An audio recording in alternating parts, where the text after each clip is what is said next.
Welcome to Colonie TV, the governmental educational channel for the town of Colonie.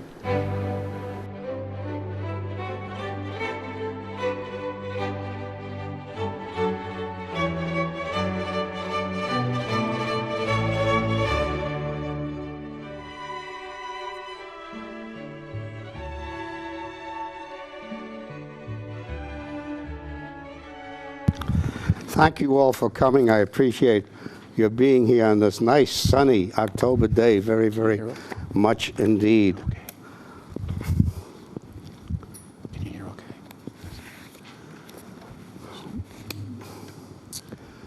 I began this project some years ago Down a little. while I was still the editor at the Times Union. In the first instance, I thought I would write a family history for the benefit of my children and grandchildren, who actually were totally disinterested at the time that I was thinking of this. But I thought there would come a day when they might be interested, as indeed I became when it was much too late, when my parents had passed. And I saw that was a big hole in my background, which I really didn't appreciate as I got older. So I thought I would leave some record of whether they, if they ever were interested, there it would be for them. But as I was working here, there was a lot of pressure on me from friends who said I should write my story, by which they meant, I think, the Watergate story. And I resisted on 2 counts. And the first count, everybody already had written a book about it. And I said, well, you know, what am I going to say that's going to change matters? And I also felt that that wasn't enough.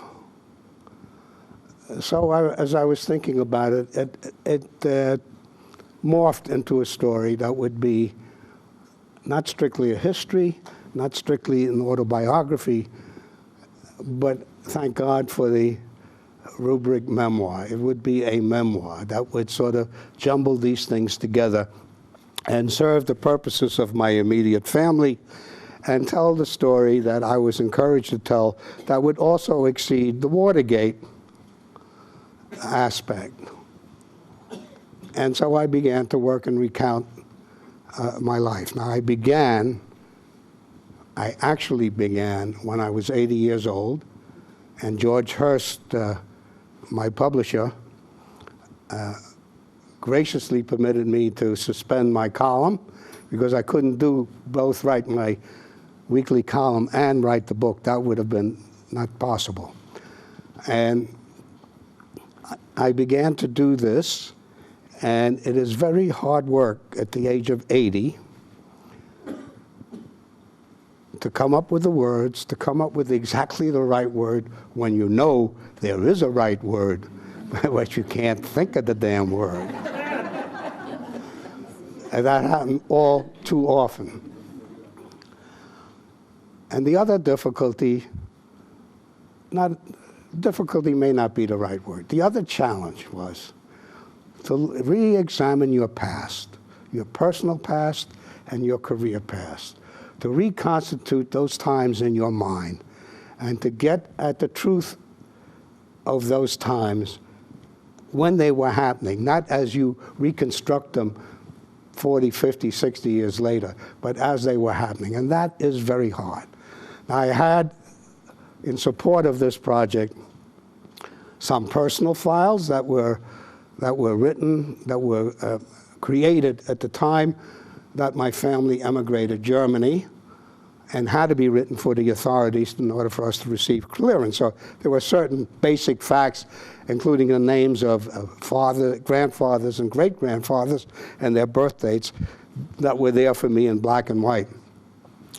And as to the work that I had done, both at the New York Herald Tribune and at the Washington Post over 25 years, I had boxes of records that I had kept, and they were a very great aid to me as I took my mind back to those days when those events were actually lived.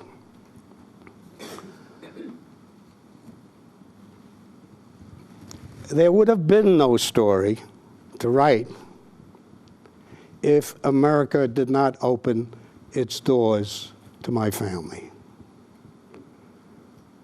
I was born in 1929 in Berlin. My parents were Polish nationals. My father had lived in Berlin since 1917, when he was recruited by a high fashion house to be a furrier. He was a superb furrier. Went into business for himself very shortly after getting to Germany, and he did very well. There were always servants in our home. But the Nazis were active since the end of World War I. So even at the time that I was born, they were already a force in German society. And by the time I was 4 years old, Hitler was chancellor. And what I remember of those times is that anti-Semitism was part of the natural element of my life. Casey Seiler, a colleague of mine who was interviewing me, put it much better than I could have ever thought of. It's like the water in an aquarium. It was that much a part of our reality. So whatever difficulties they were, and they increasingly became difficult, although I, as a 9-year-old or younger, was shielded, I am certain, by parents and my sister, who was 8.5 years my senior.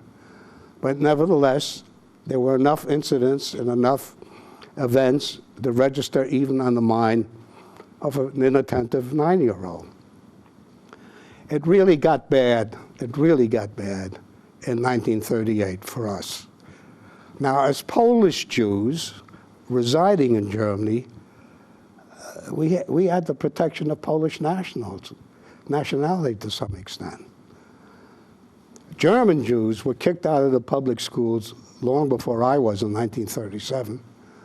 And German Jews were denied, had their citizenship removed. They could not work in the civil service. They could not do certain businesses, and constantly the world of Jews in Germany became constricted bit by bit by bit as the Nazis saw what they could get away with. In October of 1938, it really got so grim by the impact it had on our family. In the middle of the night, 2 Gestapo officers came to our home, knocked on the door, roused the household, and arrested my father. They did not say why.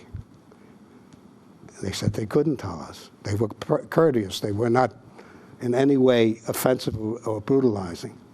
And they took him away.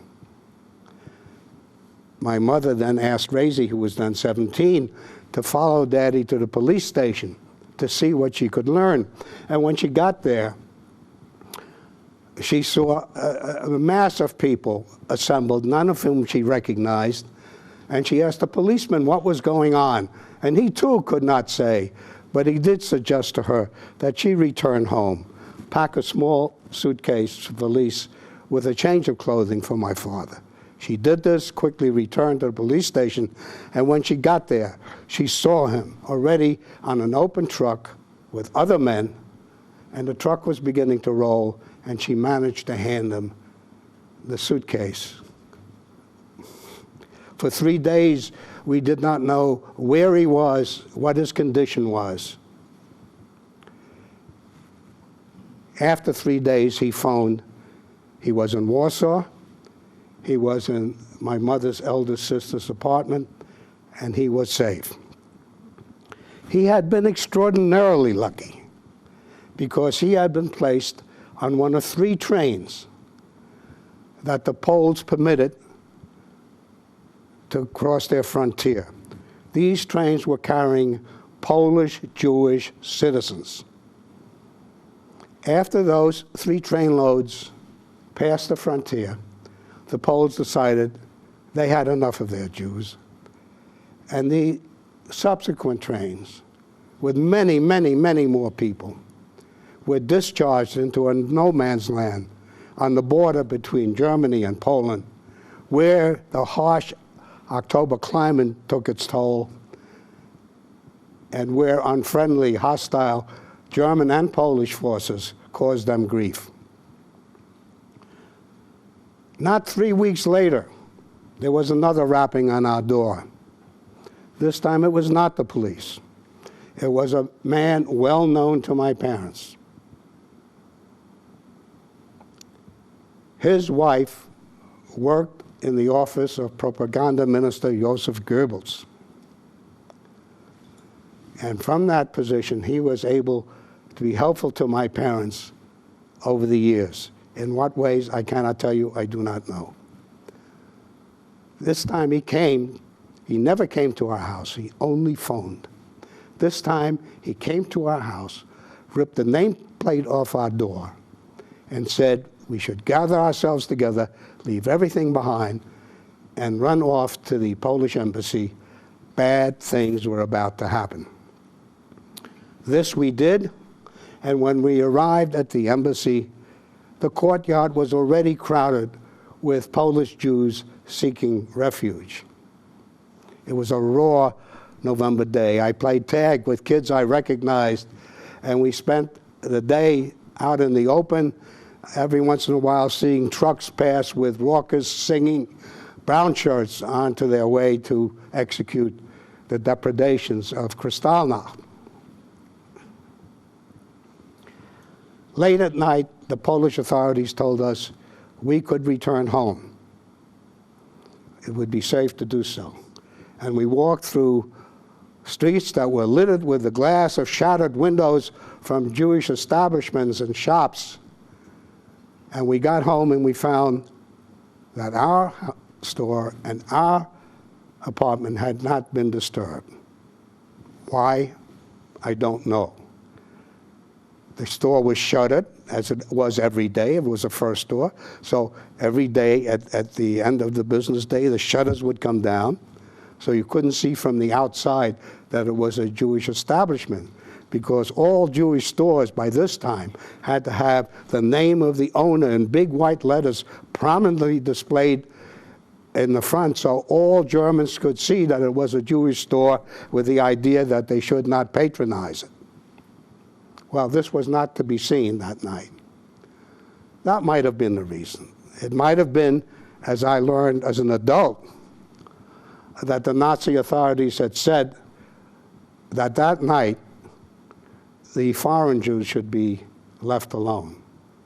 Although the first Jew of the sort of 100 that died on Kristallnacht was a Polish Jew. But I can't tell you why our premises were spared.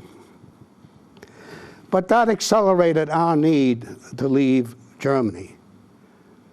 My family had had on file with the American Embassy since 1934, the year after Hitler became Chancellor, an application to emigrate to the United States, where both my parents had numerous relatives resident here for 20, 30 years.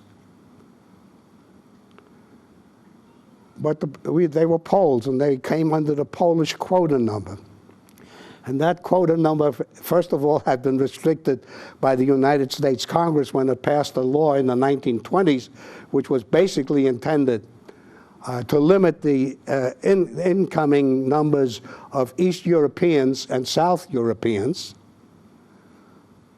and benefiting those who were not. But even under those restrictions, there were many more Polish quota numbers available than were issued by the State Department in that time, even though peril increased day by day by day. And that was because the highest ranking members, not the Secretary of State, but below that, were very well-known anti-Semites who explicitly did not want Jews to come to America. But by March of 1939, the quota number did arrive. And when that happened, my father was permitted by the German authorities to return to Berlin in order to accompany us to the United States. Now, we came to the United States not to practice our religion undisturbed. We didn't come to make a better living. We didn't come to seek freedom. We came to save our lives.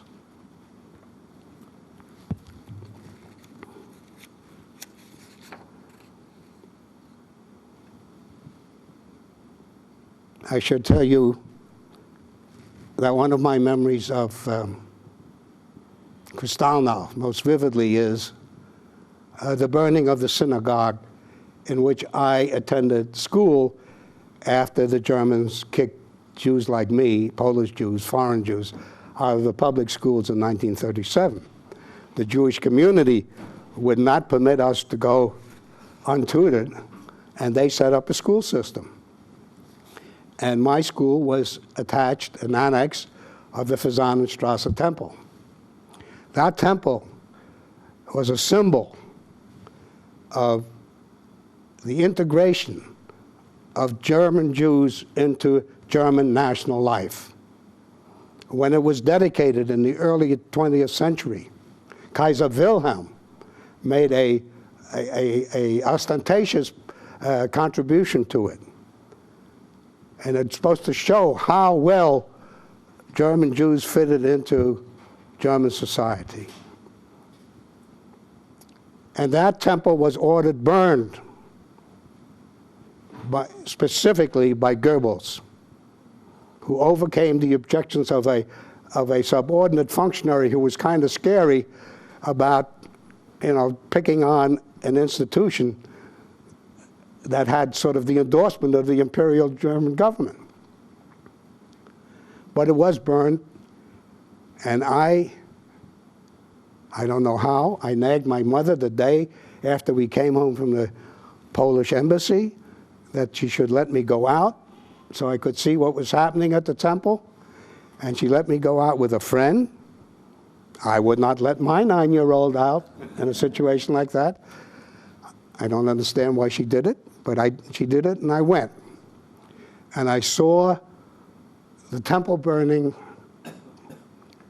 the smoke rising around its Moorish dome, and firemen and their equipment were standing at the ready, not to put out the flames, but to make sure that they wouldn't spread to non-Jewish adjacent properties.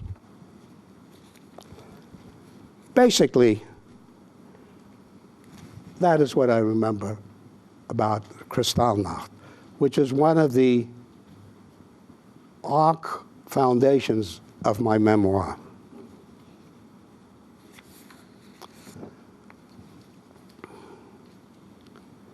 I learned my journalism in America because I had the opportunity that I believe I would not have had in Germany to do with my life as I wanted, not as my parents wanted.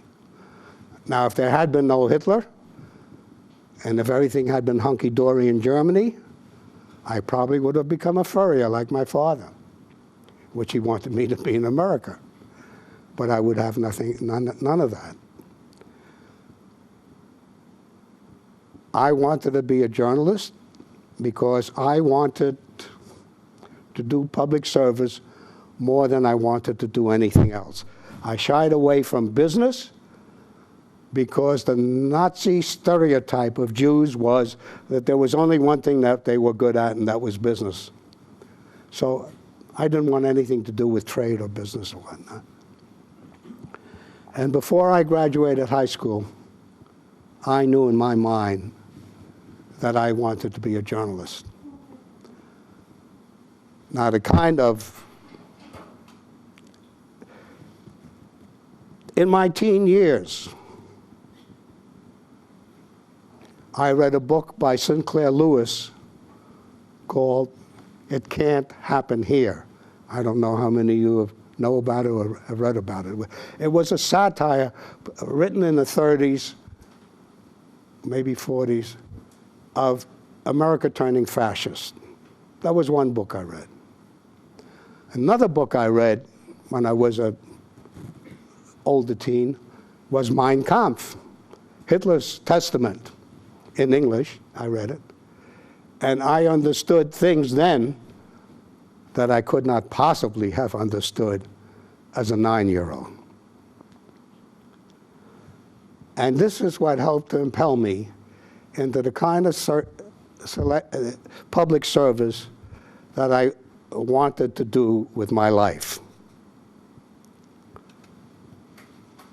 The kind of journalist I became was a result of the experiences that I had, first at the New York Herald Tribune, and then at the Washington Post. And actually, learning to be a journalist has been something that is with me to this day. I still learn things today that I did not know about my own craft, which I have spent more than 50 years of my life. I also became aware and was fully imbued with the purposes of the First Amendment. The First Amendment exists to tell truth to power, to hold to account the accountable, especially when the other institutions of society that perhaps were even put into place to execute those functions do not function. So there was a purpose to my being a journalist. I learned from being the managing editor of a supplementary news service, the Herald Tribune News Service, the value of the better written story, the story that goes beyond the surface. Because that was the one you could market to newspapers. And this news service existed to sell the work product of the Herald Tribune to other newspapers, and thereby defray the cost of creating those stories in the first place. And the ones that they would buy, pay money for, were the ones that provided the insights, the information that were not generally available from other sources of news. So that was one lesson. The other one was as foreign editor, which was dealing with foreign correspondents far distant from you, with very needs. The needs changed from the kinds of people they were to the kind of country they were in. And you had to learn how to cope and deal with all those things and deal with them quickly. And then in time, when I became a local editor, a metropolitan editor at the Washington Post, the challenge was to work with reporters, many of whom were in the early years of their career. So you were trying to inculcate the standards and the work habits that would serve them well and serve the institution as well.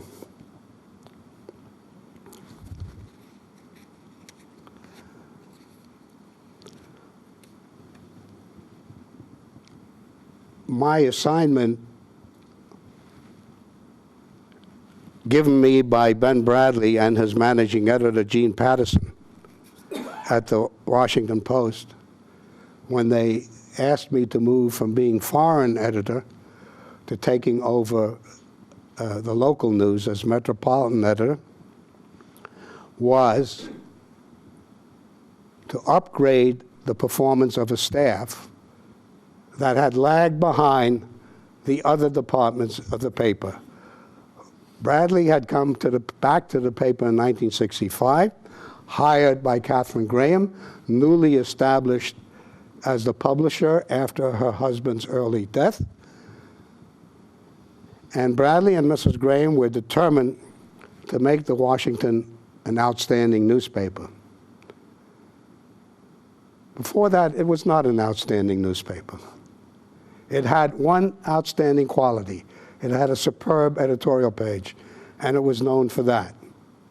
It was known as well for the outspokenness of Agnes Meyer, Catherine's mother, on great public issues.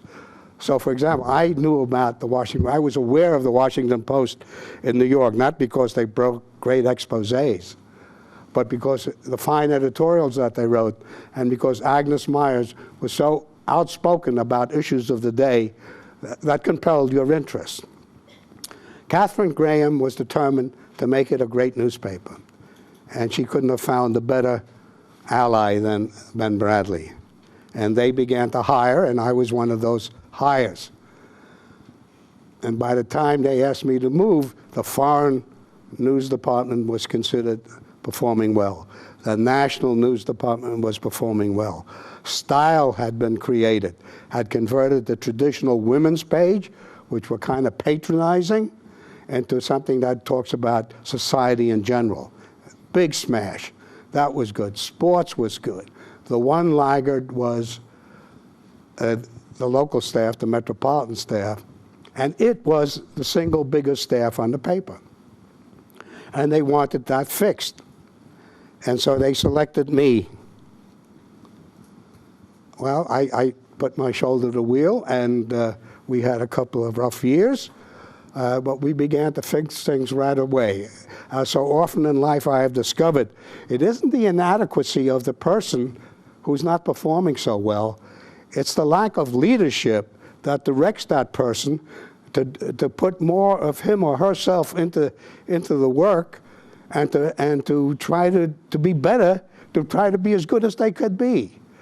And once they understand that, and once they are encouraged in that, and once they are supported in that, wonderful things happen. So by the time of Watergate, this sort of lagging metropolitan staff had already been performing very well. Most importantly, on the national level, when Governor Wallace of Alabama was almost assassinated in a suburban mall of Washington, and we seized on the event and just piled in on it, and we covered it with 10 or 12 reporters. It was just an astonishingly good job. It gave us creds, as did covering the various anti-Vietnam War demonstrations which occurred in Washington, some of them of epic proportions. And so we were battle-hardened by the time of Watergate.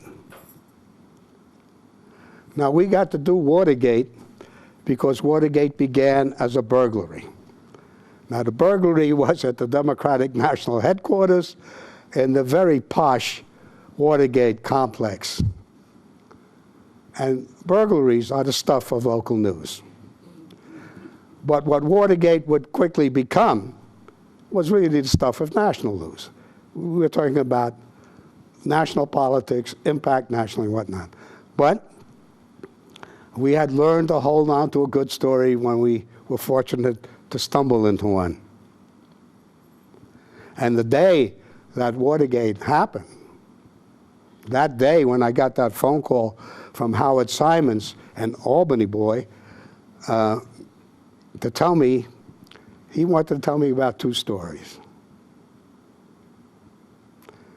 One was that a couple was making love in a private home in Northern Virginia when a car crashed into the house and interrupted their very worthwhile doing. Now that's a good story. And the other one wasn't quite as good, but it was 7 burglars had been arrested at the Democratic National Headquarters.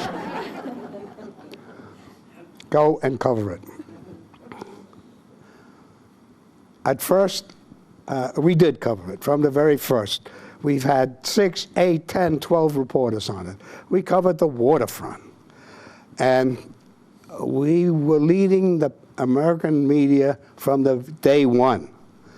And we never lost that lead in the first year and a half.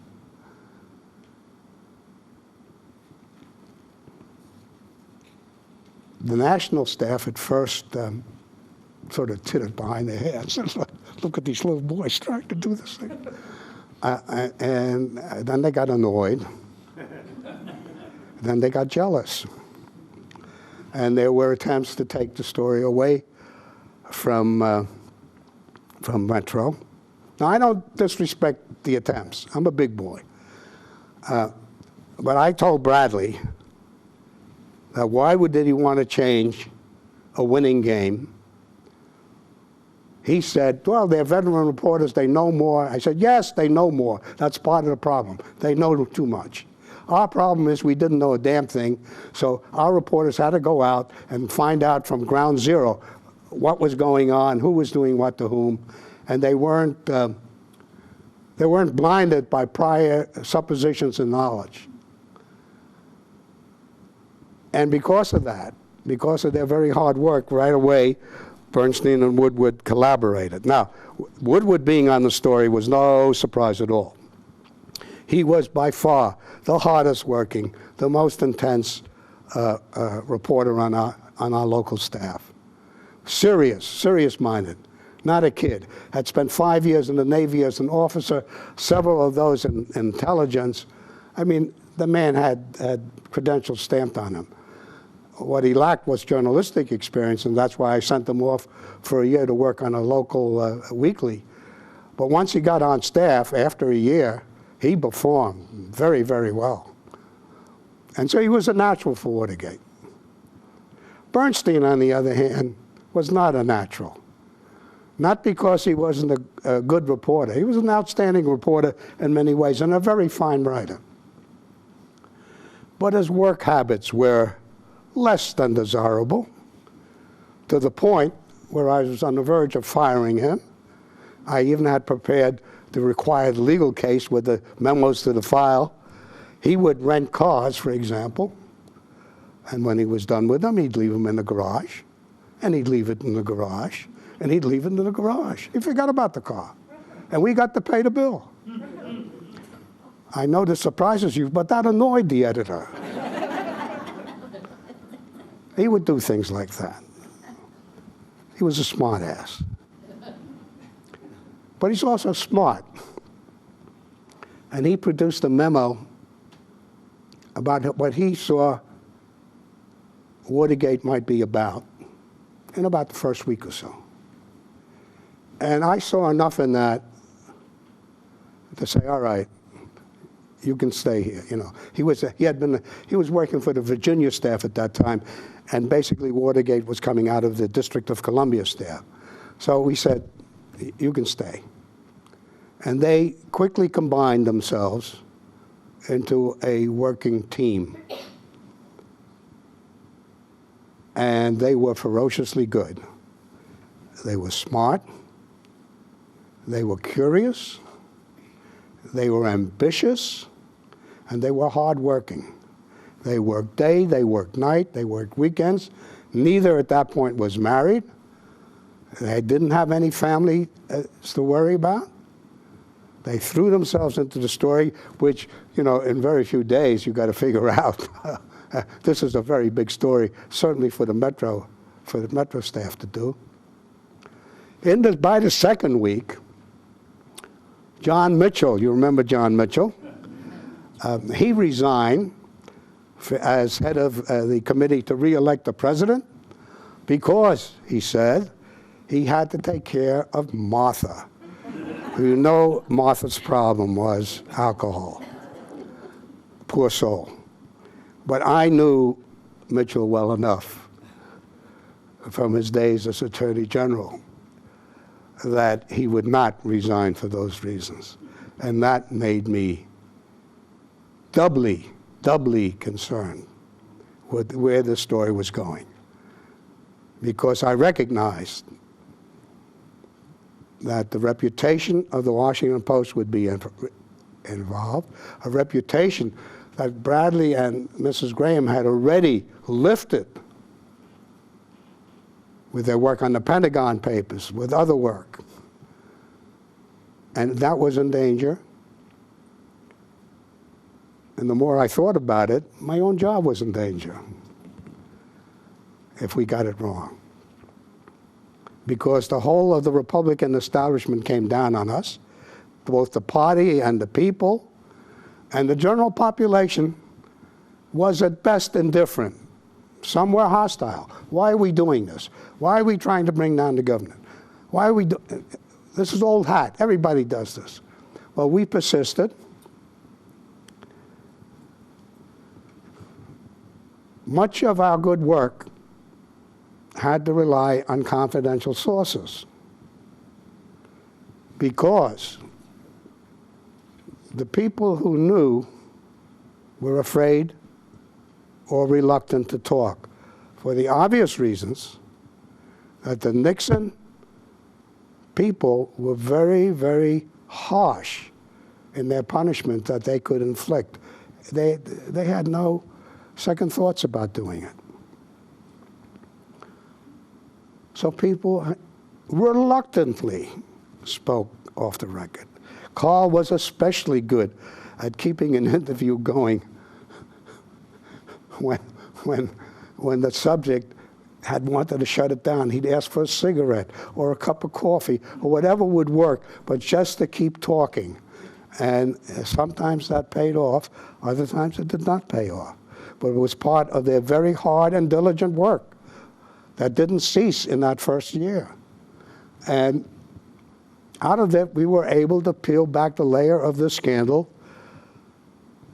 layer by layer by layer. And as we were seen by the public in America as being the paper that is reporting about Watergate, people who had some knowledge or thought they had some knowledge began to contact us. Now, a lot of what came in over the transom was rubbish. Some of it was good, but we couldn't confirm it. We had to be very careful that what we put in the paper was accurate. But some of it was both good and confirmable and helped us.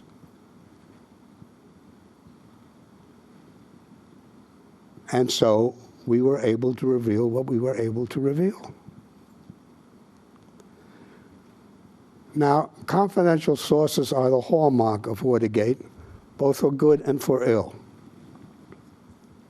The good is that Watergate showed that used carefully, they were instrumental in revealing the scandal.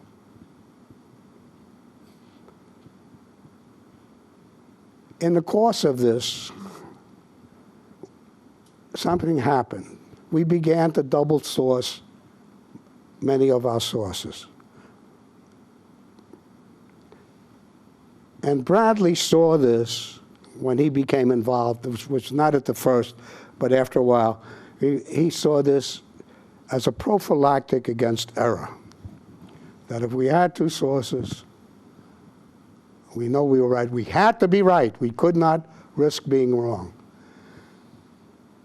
And it was also handy to reassure Katharine Graham when she would ask more than once, how do we know we're right? Nobody else is covering. No, how come we're alone? Well, they were bothered about us being alone, but I was happy that we were alone. As Metro editor, I wanted to be alone. I didn't want everybody else covering what I was covering. And a downside of that was that two sources came to be established as the infallible guarantor of accuracy.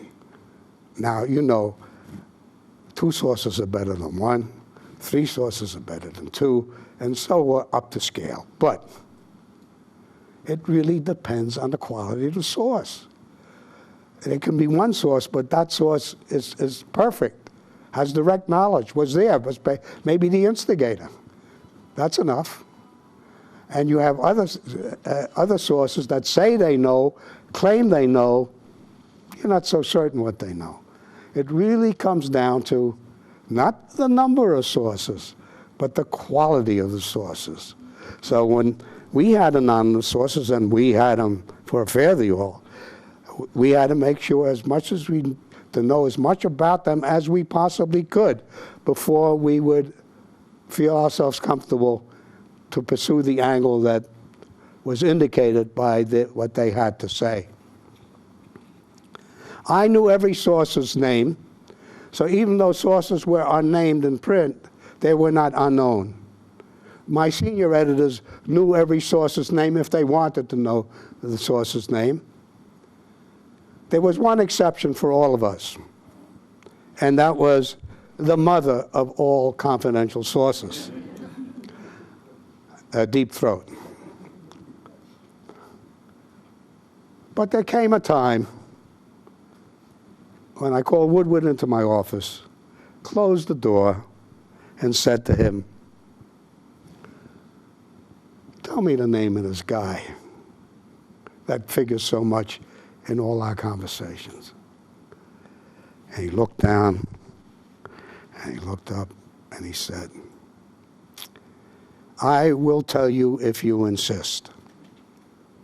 But you should know that I, Bob, have given my sworn word that I would never reveal his name.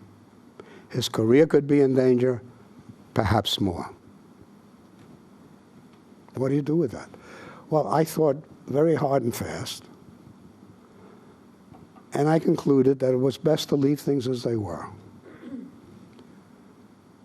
Because I was sure in my own mind that the Nixon Justice Department would drag us into court in an attempt to get the name of our source, would put us under oath.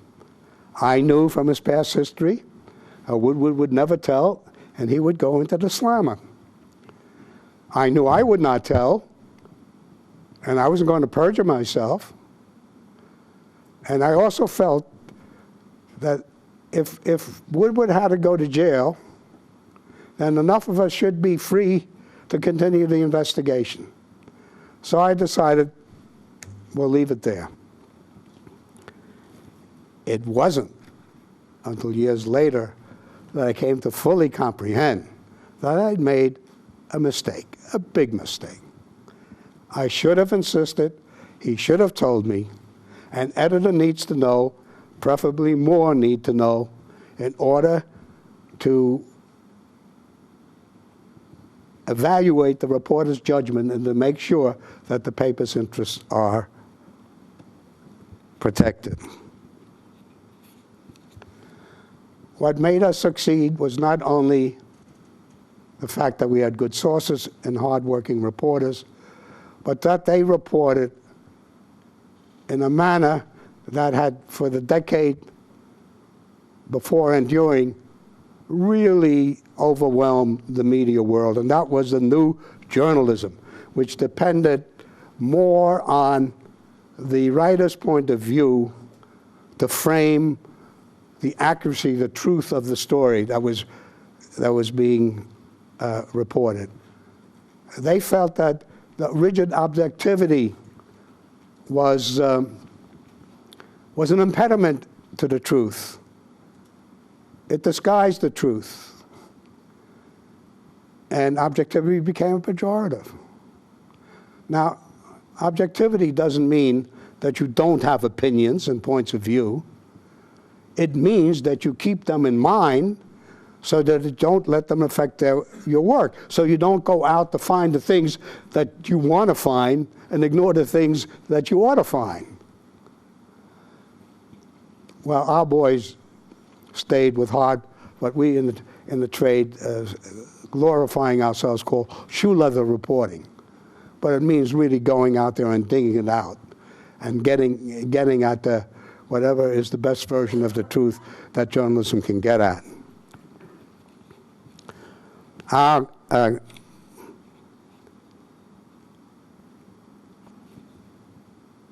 People say that the Washington Post brought down Richard Nixon. We did not bring down Richard Nixon. Richard Nixon brought down Richard Nixon. What we did, what our work did, was to finally put into gear the operations of our federal government. Until then, until we had goaded them, not only us, by this time other media, goaded them and informed them, they did not move. Congress was wrapped up, as we see, Congress was just wrapped up. They can always find a reason not to do the right thing. And they weren't going to touch this thing. Too many sticky political things on it. The courts didn't deal with it until a case was brought to them. And when that case was brought, the government prosecutors laid off. Well, what a surprise. The government, prosecutors didn't investigate the government. I'm shocked.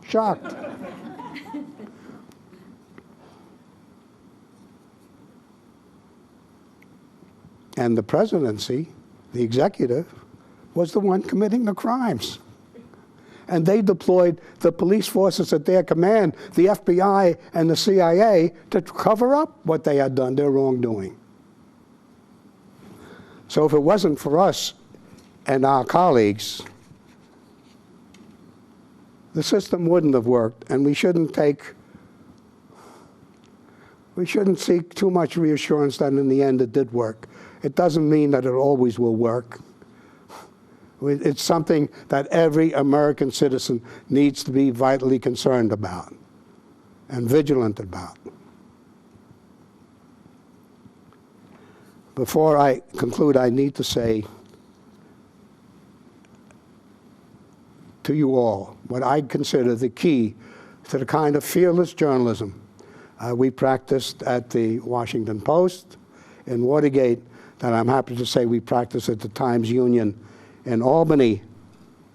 And what it takes is a person in command, whether the owner or the effective person, who is willing to risk prosperity of the newspaper in order to expose the wrongdoings of people who are usually powerful, usually control the money flow one way or the other. It takes a lot of guts, and Katharine Graham had those guts, even in the face of her financial and legal advisors, in the first place, the Pentagon Papers, telling her not to publish. Don't publish. It will hurt you on Wall Street. They'll take away your TV licenses. And indeed, that same John Mitchell was good enough to say to us, when we implicated him as being one of the stewards of this slush fund that was paying for the sabotage operations, he said, Katie Graham is going to get a body part caught in the ringer, and we're going to do a number on you. And the reason we needed to do that hard reporting was that they couldn't do a number on us. Katharine Graham was the linchpin. I want everyone, if they take anything from this, to remember that, what a great woman she was. I have lived long enough to see journalism overwhelmed by the new technologies. In the first instance, for the benefit of its bottom line, when the new equipment managed to eliminate whole kinds of production people, because we now do it with a computer and somebody lightly pressing a computer keyboard. In the second instance, we now have a proliferation of techniques that have undermined the business model of even the best newspapers as readers and advertisers vanish. And my fear is that this blogosphere, what my hope is, my prayer is, one, that the printed word on paper remain a staple in our lifetimes and lifetimes to come. But if that is not so, thinking about it, I have concluded that the format does not matter to me as much as the content. If the format cannot be the printed word on paper, if it comes out of your eyeglasses or your earlobe or wherever, what comes out is important. And what I see now, has the signs of great danger. Things are thrown out into the air right away, instantaneously, that have not been digested, have not been checked for accuracy, have not been cross-checked. The processes of the print operation takes hours, and during those hours, different sets of eyes are cast upon the story, and if we're anywhere near doing our job, evaluating and making fixes and corrections and making judgments about it, which now is all over in a moment, and a new reality is created. If you don't do it, why don't you do it? I don't know what the answer to that is, but what I hope it is that we all recognize the indispensability of investigative reporting to American democracy. It is utterly essential. If that kind of reporting, that kind of substantiated reporting, not based on ideology, not based on point of view, not based on partisanship, comes to be pervaded by these wondrous new technologies, then I'll weep into my beer, but I won't lose sleep over it. I hope in the future that this will come to pass, and I hope that we will live long enough to see it come to pass.